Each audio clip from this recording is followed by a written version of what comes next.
Hello, my friend. Welcome to this week's episode. You are listening to the Voice of the Entrepreneur podcast. This is Ahmed, your host and founder of VOE. Some of you may already know that my background is in environmental engineering, and that for a long time I was working in the environmental field where I did many things from water treatment, waste management, to even recycling programs. One of the things that I was doing with the municipalities that I was involved in was taking the waste streams that were coming from the residential areas and then dividing them into multiple different recycling streams, hoping to achieve high levels of recycling and organic composting in the municipality that we were working with. So for sure, recycling is something that is close to my heart. And just the other day, I got connected to a friend that I haven't spoken to in a long time. And I was really delighted to find out that he was working for a company that was doing something about the global plastic waste that's everywhere, especially in our oceans. The company is called Plastic Bank, and my friend, whose name is Lindsay Christianson, is the director of business development in that company. Now, Plastic Bank is a company that literally turns plastic into cash. It's a really interesting and an amazing concept that has taken the trash, or plastic trash to be specific, around the world and has created opportunities for resourceful entrepreneurs, locals that are living in that region, to collect plastic and to turn that into cash. So I took the opportunity to invite him on the podcast and talk about the role of Plastic Bank in the global fight against plastic waste. We talk about so many things, including things like how is plastic ending up in our oceans? What happens to plastic once it gets into the ocean? What are the causes behind all this plastic ending up in our water streams and unfortunately affecting the biodiversity that's in our oceans? This is a major problem, but we don't see it happening in front of us because this is happening thousands of miles somewhere in the middle of the ocean where we really have no connection to it. So we're going to get into all these different things, but specifically we're going to talk about how much plastic waste is generated and ends up in our oceans. How does Plastic Bank turn plastic into cash? There's some really great incentives that Plastic Bank uses to drive people to do recycling in their regions. Also, how does plastic circulate in the ocean and why is it a problem in the world? Like, why does a bottle that you chuck in the garbage, if it ends up into the ocean, why is that such a problem? We talk about the mindset that is needed to tackle a problem this big. So many of us have very big missions, but a lot of the times we can get discouraged thinking we are too small to act on this ourselves.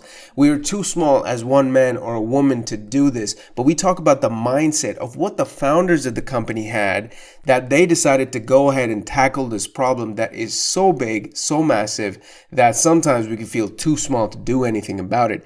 Also, how to move the masses to follow your vision and mission. Something like the Plastic Bank can only work if millions, if not billions of people get behind it. How do you make that happen? How do you move the masses? Also, what are the opportunities in social enterprises that's focused on the environmental issues that's out there, including with plastic waste or other recycling streams or just the environment in general? There are some really great lessons to take away from this conversation. Hope you enjoy it. Without further ado, here's Lindsay Christianson. Lindsay, my man, how you doing? I'm doing great, man. Thanks, Ahmed. Yeah. Love to see the smiling face. I haven't seen it in a little while. It always warms my heart, and happy to be chatting with you. Awesome, man. Let's talk a little bit about plastic waste. Like, before we even get into the company and what work you guys do, tell us how much plastic waste is actually out there. And I know you guys work with the oceans and cleaning up of the oceans. So give us a sense of the problem. Sure. I mean, I don't know if I have all the specific numbers that you're looking for, but in terms of the amount of plastic that's been created, there's something called virgin plastic, which is new plastic. A lot of people don't even know that new plastic comes from oil and petroleum. So it is coming from a fossil fuel. And since it's ever been created in the 50s, you have 8 billion tons of plastic that has been created since that time. And most of that plastic is still all here. Some of that plastic has been recycled. Some of that has been, used to try and turn it into fuel. Others has just been burned, and everything else is pretty much left in landfills as well as flowing into the ocean. And the numbers for the amount of plastic that flow into the ocean are 8 million tons of plastic that end up in the ocean every year. And that essentially comes down to about the equivalent of one dump truck worth per minute that will flow into the ocean. So we've been chatting for a couple minutes. 8 dump trucks, the equivalent of, have streamed into the ocean. So one dump truck every minute, nonstop, 24 hours a day, just dumping plastics into the ocean. That's right. The type of problem that this is, it's insurmountable, but that's really where Plastic Bank comes in and helps us alleviate some of the issues that this is generating. Now, the interesting question is, how do you turn plastic into cash? Because that's what Plastic Bank has been successfully been able to do. Right. Well, that's the beginning of the sentence. And a lot of people think that, oh, I get it. You're going to take the plastic bottles and you're going to melt them down and turn them into physical dollar bills. No, we don't do that. Oh, you're going to take the plastic and you're going to turn it into ATM cards so people can use that. And well, no, not exactly. So back to the equation of how do we do this? There's that 8 million tons that goes into the ocean every year. The number that's worth mentioning is that about 80% of that plastic comes from places in the world that don't have any recycling infrastructure set up for the formalized collection of the plastic. That works out to about 60 to 70% of that being from the poorest countries in the world. We're looking at places in Southeast Asia, we're looking at places in Central America, Latin America, all over. But basically, there's no infrastructure set up. That doesn't mean that developed nations are off the hook. We live in the Vancouver area where things are very established, and we take it for granted that everybody else has our type of facilities. But even if you go to other parts of Canada, that doesn't exist. There's very limited, and a lot of it just ends up in the trash. And in my discovery as well during this journey, I was very surprised to find out that of 52 states in the US, there's really only about 15 that have any type of formalized recycling infrastructure to collect plastic waste. So, yeah, isn't that incredible? I've lived in the United States, and very few states actually have that system in place. It's incredible how people just chuck their plastic waste into the trash. Exactly. And the thing is that bottle, that plastic itself, it has an inherent value. It's the equivalent of looking at, a bar of gold or diamonds and so forth, but it just gets discarded. People don't see and recognize that value. So we go into places in the world that have a high amount of poverty as well as a high amount of plastic waste. And we create a very efficient collection infrastructure by working with the world's poor and people that are typically earning under $1 a day, where they are incentivized to go collect plastic from the environment, from the ocean-bound waterways, from rivers and streams that it ends up in, and we give them premium rewards to go collect the plastic. They can go collect amounts of plastic, return it back to physical collection points that we have. We have operations currently in Haiti, in Central America, as well as deployments happening in the Philippines and Brazil. We're expanding into India, Ethiopia, Indonesia, parts of Africa. And essentially, when people bring the plastic back, they can get cash in return, similar to what we do here. But then we also have the opportunity for them to essentially save the value of that plastic. And again, for somebody that's living below the poverty line, they've never had a personal identification card. They've never had a bank account. But with great partners that we work with, like IBM, for example, they've worked with us to architect essentially a blockchain banking platform so that the individuals that bring plastic back to the banks can save the value in a digital token. And the items that they can get at the store then in the banks essentially are things like tuition for their children. They can get medical care, medical insurance.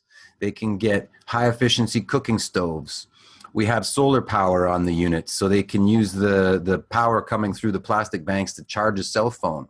They can actually get a cell phone if they don't have one. A common question that people ask is, well, wait a minute. We're talking about people below the poverty line. Do they have a cell phone? Surprisingly, yes. Right. People in developing nations often have more access to a cell phone than they do to clean water. The transaction that happens there gives people this ability to earn their way from making less than $1 a day, then making upwards of $5 and $6 a day. And for them in a situation like this all of a sudden becomes a middle class situation where you're not living day to day trying to figure out where your next meal is coming from, and you're able to spend some discretionary income on the things like tuition, additional food, and so forth.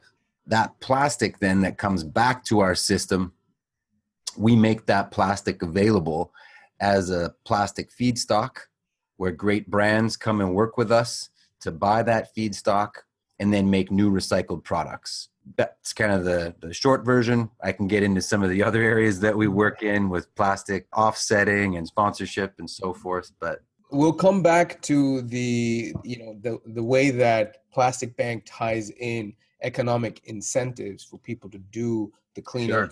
collect the plastic. I think that is one of the most critical aspects of why a project works. As you were talking about this, I was thinking about something as well, and that is that I've traveled to different parts of the world.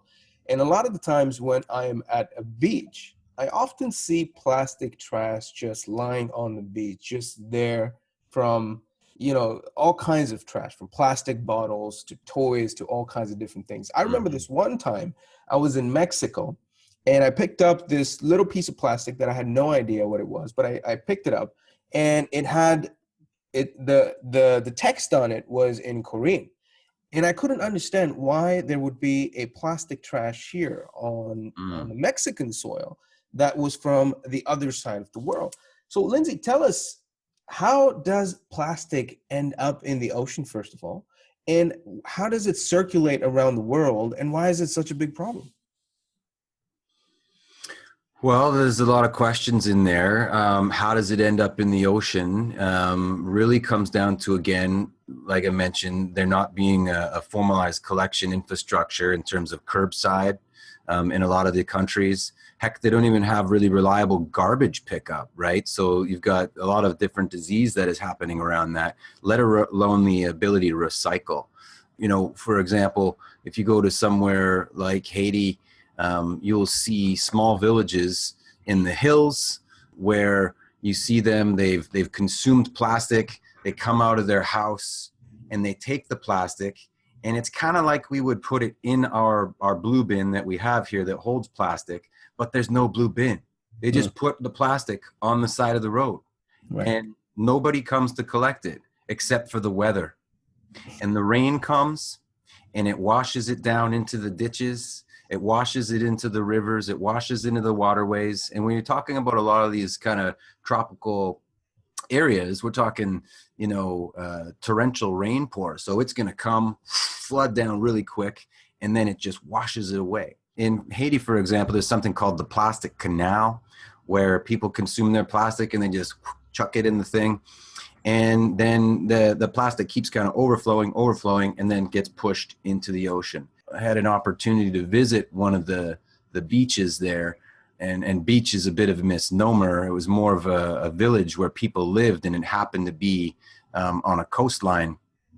And we're talking about a kilometer long, where it was just, plastic upon plastic mixed with the dirt and the so forth. That's not necessarily where we get our plastic from when we're working with people to collect it.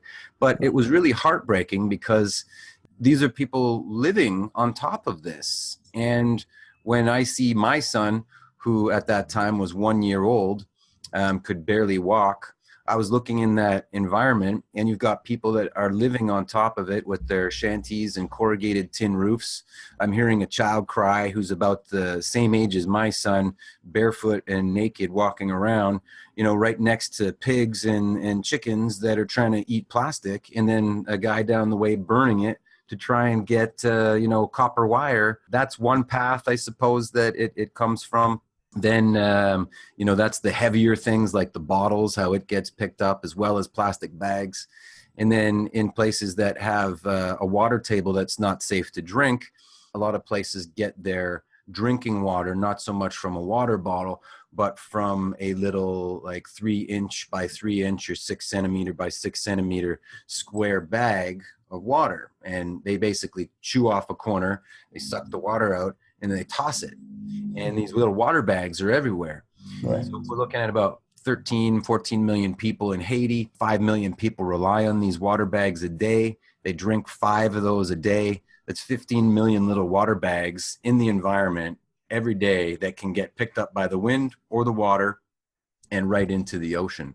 Back to your other question, how does plastic from Korea get to the shores of Mexico? I'll make reference to a great website that listeners can check out, and it's called Adrift. And it's a science project where they did a lot of these tests with little rubber duckies.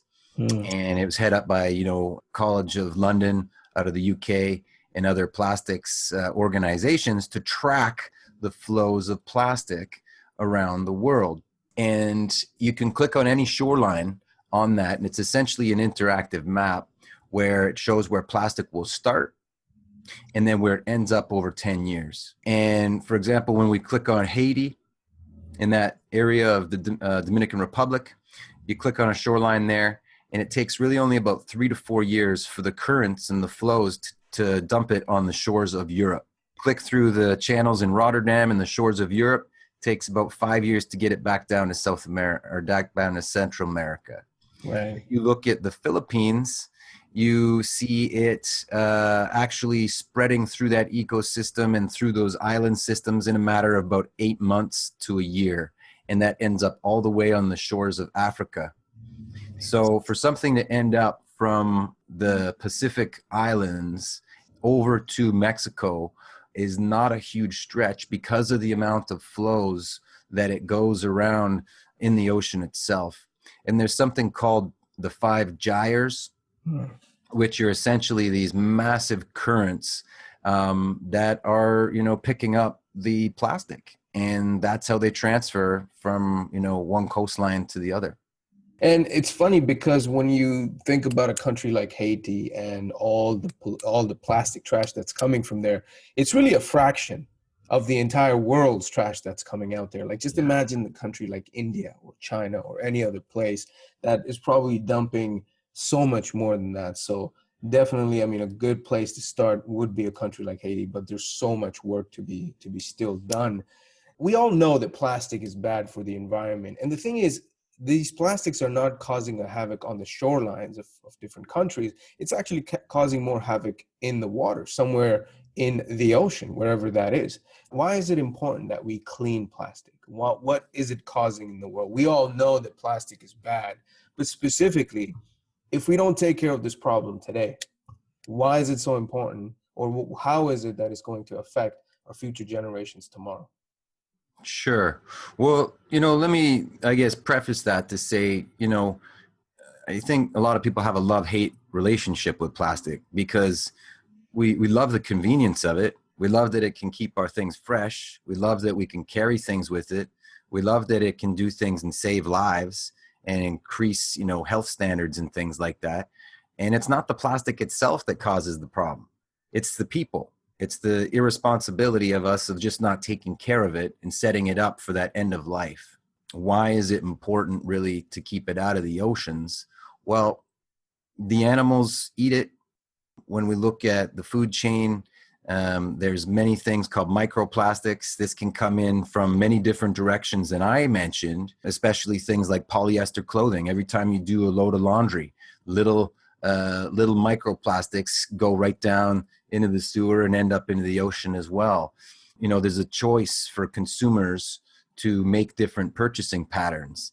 Things like, what's that face scrub stuff with the little micro beads in it, right? That sort of thing. That ends up right down the tube as well for the sake of beauty. So heck, we like beauty. We love beautiful women and so forth, but at what cost? Mm-hmm. And at that cost, that form of a little microbead going down getting into the ocean ends up in the form of an animal's stomach.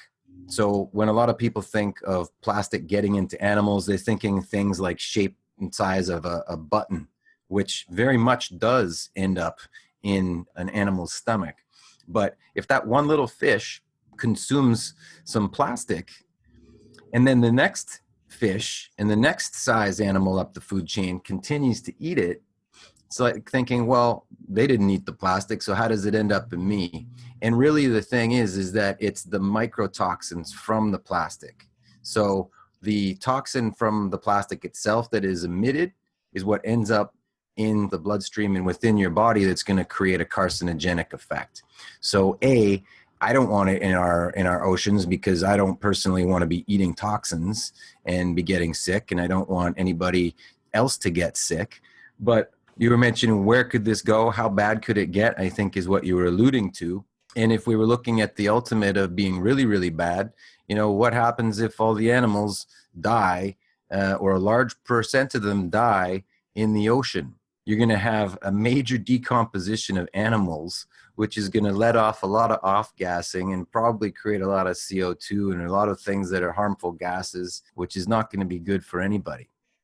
Yeah, and in addition to that, I mean, if we lose, this is an ecosystem. It's the entire world, the planet is an ecology that is dependent on Yes. every other species. We can't just sustain ourselves by ourselves. It just won't happen.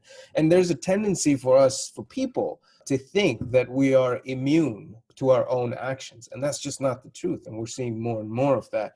We dump a plastic bottle here into the oceans and we think that it's fine. It's never going to come back to me, but it's all a circle. And it somehow ends up right back to us. And I think that is the kind of realization that's needed in order for people to care about why do we need to do this, because ultimately it's going to affect us. That is number one for care. But I want to bring this back to the point of how plastic is turned into cash.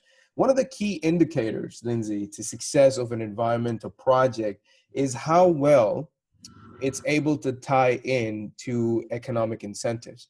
Now, if you can make a project that can be profitable for the people that are participating in it, then I would imagine that the participation rate and the success rate would be higher because there is an economic incentive.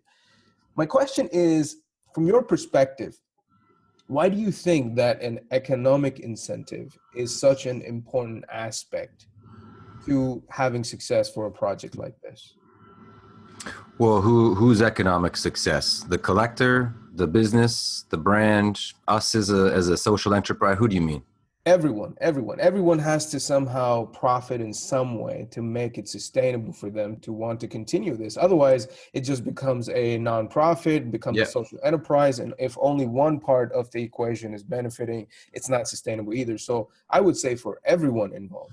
It really comes down to the notion of teach a man to fish, right? Are we going to give out money continuously as a nonprofit, trying to fix it with money and subsidies? No, because that money runs out. But if we treat it like a business and we create a sustainable solution where, it does have economic value and we're able to transfer that economic value to people that are collecting the plastic, then we can treat it where there's more benefit, where essentially people that are going to be contributing and purchasing the plastic also get the benefit to say we're providing economic value to this ecosystem. They get to celebrate and building their, economic impact as well, but it's not about the economic impact for them. It's about them creating a social and environmental impact. And again, for them, it's not about just them. In fact, it's not about me or even our company. It's about the consumer who's going to be making that purchase, because it's the purchasing power and either the responsibility or the irresponsibility that is that product that will essentially say, I'm going to buy this product over that product because I know that this one is going to be able to provide a leg up for people that need it the most. And it's going to be sustainable over time, and people aren't just going to continually be looking for handouts. So That's the way that we view it, is that it must be treated as a business. And when we treat it like a business, then we're empowering people that are living below poverty lines, because then they bring their entrepreneurial resources. And never forget that somebody that's living below the poverty line, these are some of the most resourceful people in the world. And if you give them an opportunity, they will do like circles around probably lots of people that have had formal education, because they will be thinking so differently, and they will not be thinking about themselves. They will be thinking about themselves and their community at all times. All entrepreneurs are incredibly resourceful people because they have to be. It's just the nature of the game that they're in. So, and of course, for people that are poor or that don't have the opportunity to perhaps be doing something else, when there is a problem and it's tied into the economic incentive of them participating in it and benefiting from it, it takes on a momentum on its own, and then it's self-sustainable. You don't have to, like you said, keep putting the money, the resources in it to keep fueling it. It's a self-sustaining system, which is really beautiful. Here's another thought. We all want to solve problems in this world, but one of the things is we sometimes feel pretty small to do anything about certain things. And this is a major problem that the plastic bank is tackling. Now, I want to come from a mindset perspective, and maybe you can speak for the founders as well and for yourself. Why the plastic bank decide that this was the problem that they want to tackle, and why did they think that they had the capacity to tackle a problem this big and make a difference in the world, when so many of us just give up and say, this is too big, I can't do it, I'm a one-man show, or I'm too little for this problem? What does it take for a man or a woman to really go after a problem this big and really start making a dent in it? Yeah, it's a good question. And, the project itself really came out of the belief that it could be done because of an organization and an amazing mindset from our founder. He was able to build a business previously within, tracking and logistics, and able to essentially have a great exit from that, and then have some time to really think about being of service in the world as well. So that can come from sitting on the mountain and doing that alone, but also finding out what the big problems are. And in one area that comes from, organizations like, Singularity University, head up by Ray Kurzweil and Peter Diamandis, where they're identifying these huge global grand challenges, everything from climate change to oceans to poverty. And as time has gone on, you start to see this very well aligned with the United Nations and their sustainable development goals, where they have identified, 17 major issues in the world that they need addressing. Otherwise, as humanity stands, we're fucked. Like that, to say it. When it comes down to it, I think there was a presentation where essentially he was looking at a fellow who had been able to take plastic, and this is about 5 years ago, and he was giving a talk, and it was recycled and turned into the form of like a belt, and the belt buckle was made of a recycled plastic. And the crowd kind of went bonkers for it, like, oh my God, this is the most amazing thing, right? Kind of light bulb went on for him that it wasn't the value that was just in this plastic itself. It was the perception of the plastic that was altered just because of the shape. And that he could take the value that was in this plastic and find a way to turn that into value. And then the concept came together where it was like, okay, wait a minute. And then there's all this plastic that's going into the ocean, and there's all this plastic in the environment. And then, oh my God, if we could take that, and then there's poverty, and we could take that value and put it into people's hands, and right. And then I can't speak for him, but is really what I think entrepreneurs in a social enterprise feel, which is they feel taken over. They feel so called to something that it is almost an out-of-body experience, or such an in-body experience that you're vibrating at such a level that there's now no way that you cannot do it, because you've seen it, you've seen the problem, you've seen a solution, it's going to be freaking hella hard, but you're going to do it anyways. As small as we feel, there are organizations out there to help. whether that is working with entrepreneurs that have done it, before you, or organizations that can provide you a little bit of a leg up for some funding. Really realizing that you do have the power, you do have the ability to make the change. An alarming statistic came up when we were at the Singularity Summit last year, which is the average male and female over the course of their lifetime will spend about 40,000 hours watching sports or entertainment. Wow. What would happen if you took those hours and started contributing those hours to solving some of this real shit problems that are out there? They had this one contest where one of these groups, a big corporate, was trying to solve a major global problem. And the winner came from somewhere in an emerging market that didn't have much for developing opportunities, had taken the time to put this entry in, and he's the guy that won, right? So if that one person can take the time to put a concept paper of, 5 to 10 pages and get some funding to kickstart a business that's going to make impact in the world, I don't think there's any reason why other people can't do it. It's just that mindset that you're asking about it. Am I going to make choice to do the comfortable thing, put my feet up, crack a beer, and watch a football game? There are solutions. And I guess that's what I'm trying to get, is that in each of us, there are solutions that we can uniquely find and present to the world. You really believe in what you're doing, and that's what's showing up. You're fired up about, the mindset piece and how people can really not see themselves as little. Everybody has the power to move and take action and to do something different. I always say to the entrepreneurs that I work with is that if your mission is big enough, then the pain that comes with following that mission is not going to weigh heavy enough to stop you. And that's the reason why you should find missions that are going to keep driving you and are going to be big enough for you to not stop when the going gets tough, because the going always gets tough. And like you said, I loved what you said about one man, one woman can make a change, can make a difference. It doesn't have to be people with, hundreds of millions of dollars. It takes an idea. It takes that mindset. And more importantly, the courage. People with big missions almost feel like they have no choice but to act on it, and they go for it. And that's just how things happen, right? Yeah. And then, you keep doing the work, you keep finding your platform, you keep doing stuff like you're doing, you build the awareness. For our founder, we just had an amazing TED Talk last week published from the main stage. People can listen to that and hear a little 10-minute version of that. But, that's on the main stage. What about these two girls, out of Indonesia? I think they're like 12 and 14-year-old girls, where they've started building this petition to ban plastic bags in Indonesia.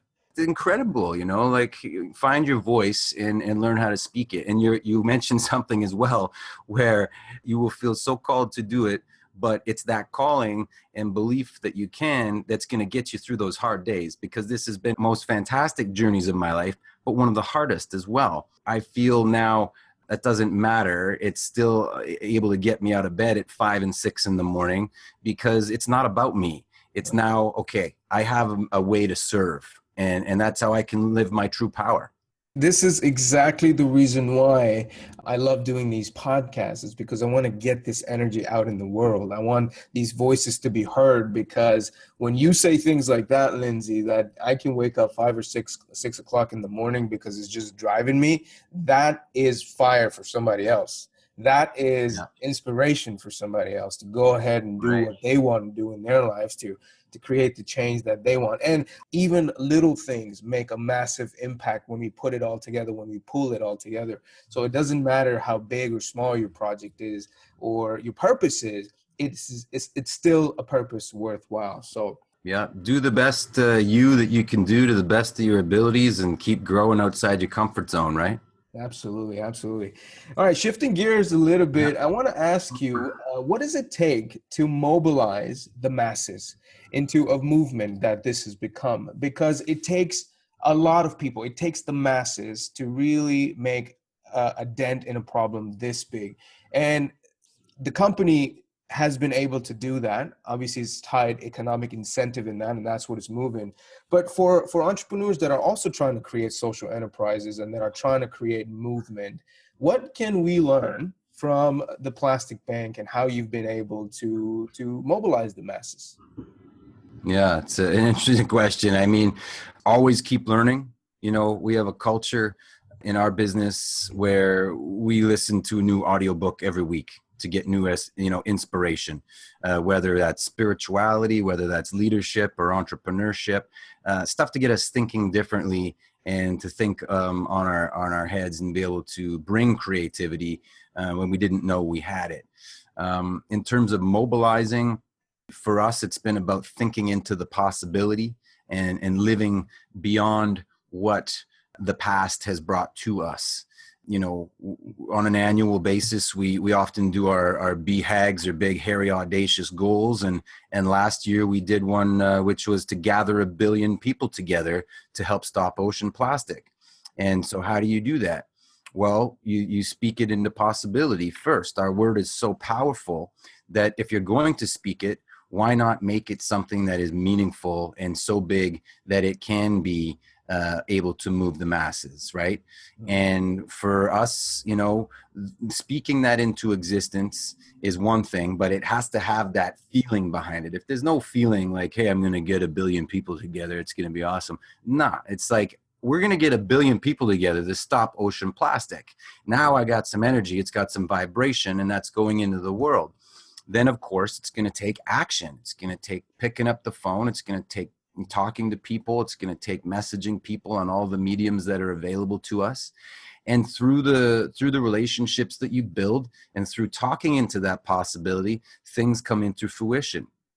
Case in point, that happened saying, how do we connect with 1 billion people in one fell swoop? Through that, we've been able to get connected to the Vatican, where we're now working with a couple of the cardinals, one who head up the environment and one who head up poverty, where a sermon is being created to connect with 1 billion Catholics for them to be able to not only bring their offering on Sundays, but to also bring their recycling with them. And then that recycling can be transferred through the system of our plastic banks so that those premiums can then be transferred to the poor. That's how I've seen it come into existence, is thinking into the possibility and then finding people that you can either mastermind it or start speaking it into possibility and treating it as though it was real. I really believe that there's so much power in our word, and most of us are living in that same kind of mental dialogue that we had yesterday. You know how it is. People say it's 80% of the thoughts are the same ones you had yesterday. So why not change that dialogue? And really, a lot of the time that just comes down to sitting by yourself and thinking, what dialogue's running through my head, and what dialogue would I like to be running through my head, and consciously making a decision to say, okay, I'm going to make a change. I'm going to make a difference.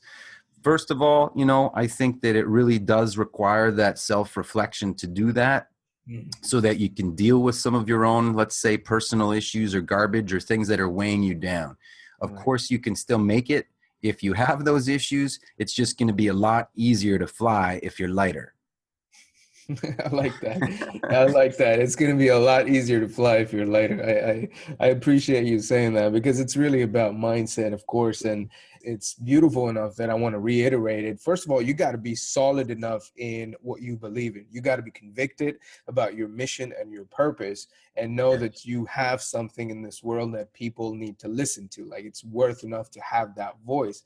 And then the other thing is, one of the best ways to spread your message is to leverage people that have a reach, that have an audience that's already listening to them, that trust that voice. One of the examples that comes into mind is Sadhguru, who's been able to mobilize millions of people in India to do cleanups for rivers.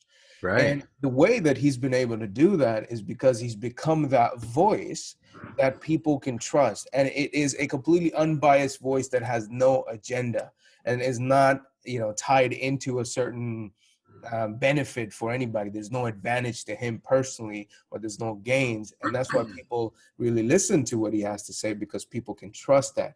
And Right. that's probably one of the best ways, like you've been able to do, to go with the Vatican, make them the voice that now is now bigger. More people can listen to it, more people can hear it. So absolutely one of the most powerful ways is to get with other people and to see if they're going to share your message as well. Yeah, and I think you mentioned it there, right? I mean, is like, how do you get those influencers that have networks or clusters that can then create that kind of an effect? And Yes. I think an inspiring story that I had heard was, how many years ago was it? I think it was within the last 10 years when there was that big volcano in Iceland. Anyway, so all the planes were ground down. There was a guy there who made the most of the situation and knew how to work with influencers, and he knew how to work with clusters and networks. And I'm not sure how long it takes to usually organize a form of a TEDx or a TED event, but it's usually probably around 6 months or so. So these planes were ground down within Iceland.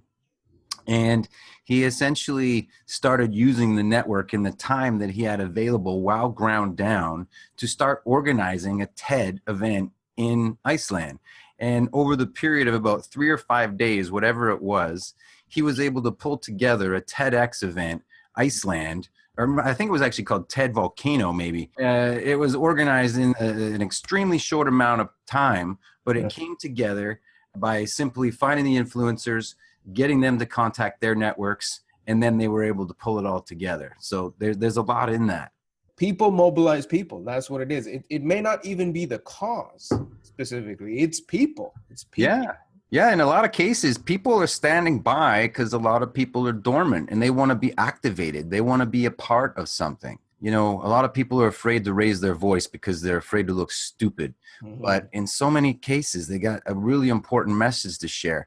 And it would be great if they found boldness to share it. That's really why this platform exists as well, because Yeah. I want to encourage entrepreneurs to come out and share their voice and come out and talk to us about what they're doing and how they're doing it, because every voice matters. Lindsay, tell us about what opportunities exist for entrepreneurs that are looking to start businesses or enterprises in clean or social plastic. There is a lot out there. And sometimes people think that there is no opportunity there because everything's been taken care of. We're doing the recycling, we're doing the ocean cleanup. It's all been taken care of. How can I get into this?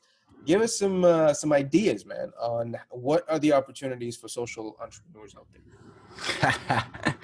That's a good question. That's a hard one. I mentioned a couple places. You know, if you look at the United Nations and the Sustainable Development Goals, a lot of social enterprises are really aligned around this idea of solving these types of problems. So you can look there. You could also look at things like Singularity University to start getting ideas of things that are maybe big problems. And that's usually what social entrepreneurship is around, is how to make the impact, how to create an impact that will empower people and help to make a positive impact for the world, not just the people at the top of the pyramid. And it's not so much a derogatory term, but, you know, for everybody, people at the bottom of the pyramid, people that need a good leg up and just need an opportunity. So when I mention these kind of ideas, people can look within and realize what kind of skill sets they have. You know, many people as entrepreneurs, we're great at, talking about stuff, but we suck at other areas. You know, we might not be so good on the finance side, or we might not be so good on whichever, the more left brain detail things, but we can start a fire. We can get that going. And my recommendation is, if anybody's ever listened to like James Altucher, the idea of having idea sex, and take 2 or 3 ideas. What are the skills that I have? What are some of these grand challenges? And start smushing them together and, see which ones work. And, maybe they don't work right away, but then all of a sudden, by putting it pen to paper or start chatting it through with your friends, boom, spark happens. And now a new idea is formed, and you're able to take that and construct that as a social enterprise. And, take a shot at it. You might be able to find some initial funding from an investor that or find something from a grant or a government program. And you're going to teach yourself to fish, right? And that's really what it is create that spark for yourself. Beautiful. Is there any specific opportunities with the plastic bank for people, not just entrepreneurs, but any people to come on board, help with this effort? What can we do as everyday consumers? At the plastic bank itself, there's lots of things people can do in terms of, joining our following and our movement. People can go on Facebook and join the movement. They can obviously like that. With every like, that's essentially a way that we can help validate that people want to see plastic from getting out of the ocean. You can also hashtag post to companies that you want to see use our product called social plastic in their products, which can be a big help. You can actually go to our website as well and purchase a t-shirt, which that t-shirt, any profits from that go to help pay premiums for collectors on the ground. And in terms of things outside of the plastic bank, my ask is to be a more conscious consumer, right? Do you need that straw? Do you need that bag? Do you need the big jumbo pack that comes with everything individually wrapped within inside of it? And if you stop purchasing it, it's going to stop being made. And you do have the power, because each purchase is a vote. Our co-founders, David Kratz, who you can see the TED Talk on, and our co-founder, Sean Frankson, also has a great TEDx talk where every purchase is a vote. And if you don't think you can do something, you can, because each one of those actions is an action, and it is a vote. And if you stop voting for the consumer products that you don't like, they're not going to be around much longer. It's funny you say that, because my belief is that a consumer vote is actually sometimes even more powerful than a democratic vote. Mm-hmm. And Mm-hmm. the reason for that is because money speaks. And when we make that choice, companies have no choice but to listen to the consumer, or otherwise they're not in business anymore. So I'm very happy that you iterated that point, that we all as consumers have a choice into making the right choices for us and for our planet. We all have to see this as a collective. Absolutely, Lindsay. I think the conversation with you for me was definitely very empowering, but at the same time eye-opening as to some of the problems that exist in the world when it comes to plastic. So thank you so much for educating us, and then also to spread your energy in the way that you did. It is definitely contagious, and anybody listening, I am sure, is going to feel compelled to act in whatever little, small, or big way that they can. So I really appreciate that, and thank you so much for being part of this conversation, Lindsay. Thank you, Ahmed. You're a bright light and you're doing important work. So I'm happy to see you living from your heart, man. That's awesome. If you enjoyed this podcast, my friend, then you should definitely check out a 3-day video series that I've put together on the website that shows you how you can turn your passion into a business. It is a proven method that I have used in my business and several entrepreneurs that I have worked with to take them from where they are today, possibly in a job that they don't enjoy, to being in a place that they really do love and have a business and a lifestyle that they want. So my friend, visit our website at voebeheard.com and check out the video series. Hope to see you there.